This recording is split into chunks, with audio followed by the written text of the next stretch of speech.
আমাদের প্রাত্যহিক জীবনের সাথে যেন আষ্টেপৃষ্ঠে জড়িয়ে গেছে কৃত্রিম বুদ্ধিমত্তা। ২১ শতাব্দীর এই যুগে আমাদের এক একটা দিন যেন প্রচন্ড কঠিন হয়ে গেছে অভিনব এই প্রযুক্তি ছাড়া। বিশেষ করে কিশোর কিশোরীদের প্রাত্যহিক জীবনের বেড়েই চলেছে এআই ব্যবহার। এর ফলে একদিকে যেমন জীবন সহজ হয়ে যাচ্ছে, তেমনি ঝুঁকিতে পড়ছে উঠতি বয়সীরা। এবার সে বিষয়টি মাথায় রেখে কিশোর কিশোরীদের এআই চ্যাটবক্স ব্যবহারের নিরাপত্তা আরও জোরদার করতে মেটা হাতে নিচ্ছে নতুন এক উদ্যোগ। এআই ব্যবহারের সময় কিশোর বা কিশোরীদের আত্মহত্যা বা নিজের ক্ষতি করার ইঙ্গিত পেলেই তা শনাক্ত করে অভিভাবকদের কাছে সতর্কবার্তা পাঠাবে প্রতিষ্ঠানটি। একই সঙ্গে কোনো ব্যবহারকারী তাৎক্ষণিক আত্মহত্যার ঝুঁকিতে রয়েছেন বলে মনে হলেও জরুরি সেবাদানকারী সংস্থাকে জানাতে পারে মেটা, এমনটাই জানিয়েছে প্রতিষ্ঠানটি।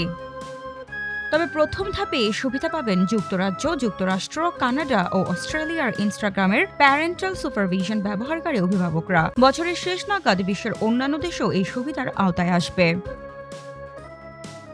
এর মাধ্যমে সন্তানদের এআই ব্যবহারের ক্ষেত্রে অভিভাবকদের সতর্কবার্তা পাঠানো এবং চ্যাটবক্সের নিরাপত্তা ব্যবস্থা আরও শক্তিশালী করতেই এই উদ্যোগের ঘোষণা মেটার। এছাড়াও ইনস্টাগ্রামে কিশোর কিশোরীদের জন্য চালু থাকা লিমিটেড কন্টেন্ট সুবিধা এখন মেটা এআইও যুক্ত করা হচ্ছে। এর ফলে চ্যাটবক্সটি বর্তমানের তুলনায় আরও বেশি সংবেদনশীল তথ্য জানানোর অনুরোধ প্রত্যাখ্যান করবে। সামান্থা আলী, আজকের পত্রিকা।